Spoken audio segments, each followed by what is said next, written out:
It has been no surprise that the Suns have been performing a lot worse since Kevin Durant has been out.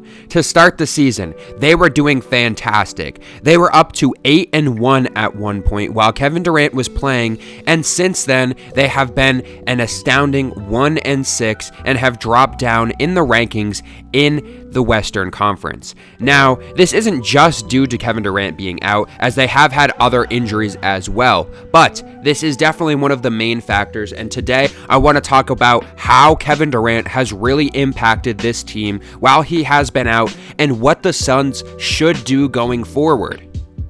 Now, like I said, the Suns this year, a baseline, they are 1-6 when Kevin Durant doesn't play. Now, obviously, that doesn't tell you every part of the story so far, but it definitely does tell you a good amount, especially since this team was doing so good when he was playing. When they started the season off, they were doing very good 5-game losing streak, but they have had 6 days off until they play their next game tomorrow night. Now, what does this mean? Devin Booker has not been able to carry this team on his back by himself. And it does make sense, going up against some tough teams throughout this time period, like the Knicks, like the Magic, like the Timberwolves, like the Thunder.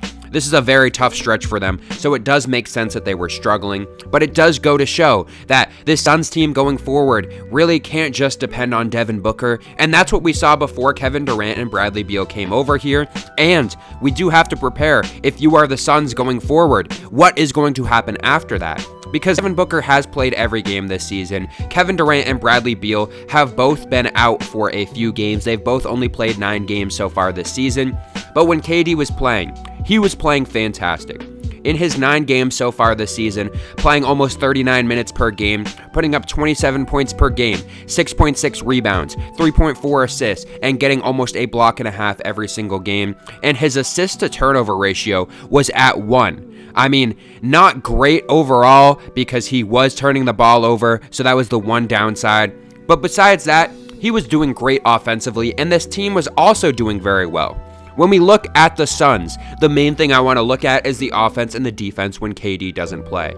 When KD has played this season, the Suns have a defensive rating of 113.3.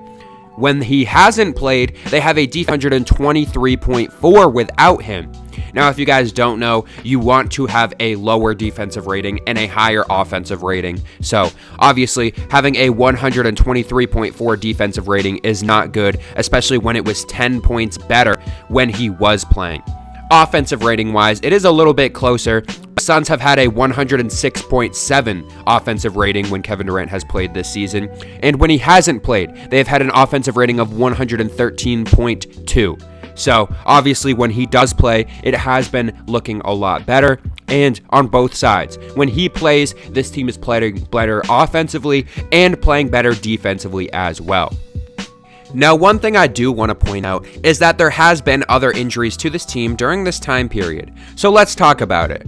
Other guys that have been hurt have been Bradley Beal, like I mentioned before, and Nurkic and Grayson Allen have also been hurt in some of these games that we've been talking about. But as we can see here, this pretty well summarizes what's been going on.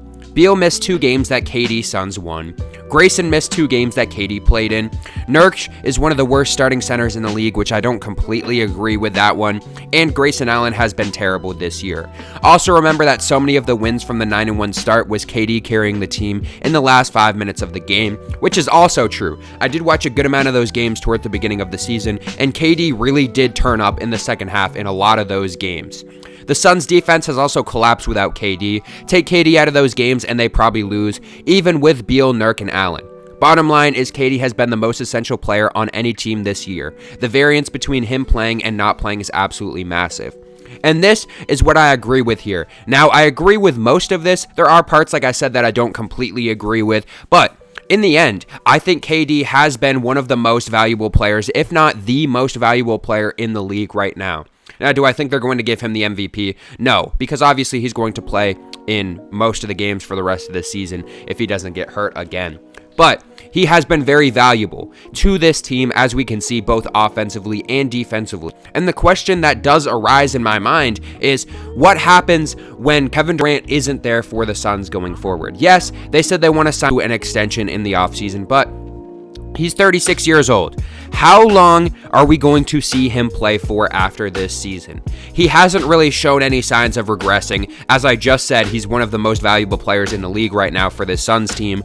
And we've seen before, and we'll probably see after, that Devin Booker cannot carry this team by himself. He's very good at putting a lot of points up. He's very good at hitting those shots, but he's not a guy that can really propel this team to go on and win a championship by himself. We did see when Chris Paul was over there and the Suns made it to the championship, they did end up losing, but that was their best shot so far that we've seen, despite them adding some other players within the past few years. And at this point, I don't think Chris Paul is going to go back to the Suns, obviously, as now they have Bradley Beal, Devin Booker, and Kevin Durant, the big three on this team. And as we know, Bradley Beal has been a bit disappointing.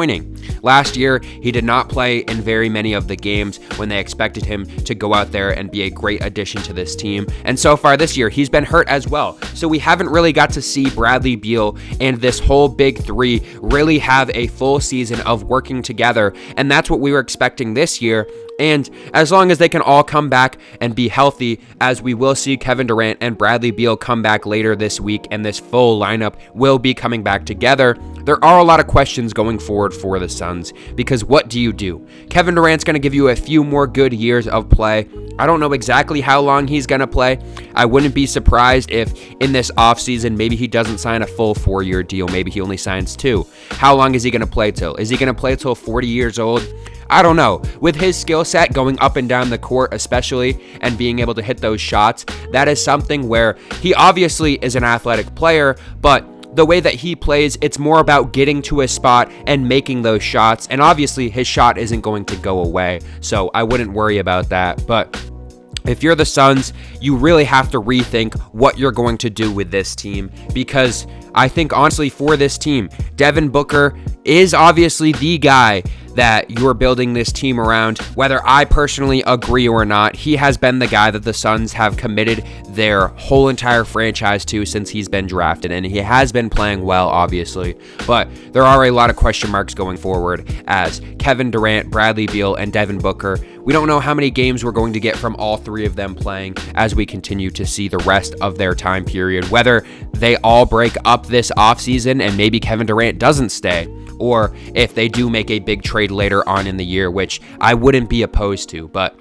the bottom line, when Kevin Durant plays, this Suns team is very good, especially this year. But when he doesn't, there are a lot of problems. So let me know down below if you guys are a Suns fan, or if you're just like me, kind of analyzing this team. What would you do going forward to build this team up? As we know, it's going to be very tough to compete going forward in the West, as all of these teams are very young and very, very competitive against each other so far. Teams like the Thunder, a lot of young players, and should be very good throughout the next decade almost. So let me know down below what you guys think, and I'll see you in the next one.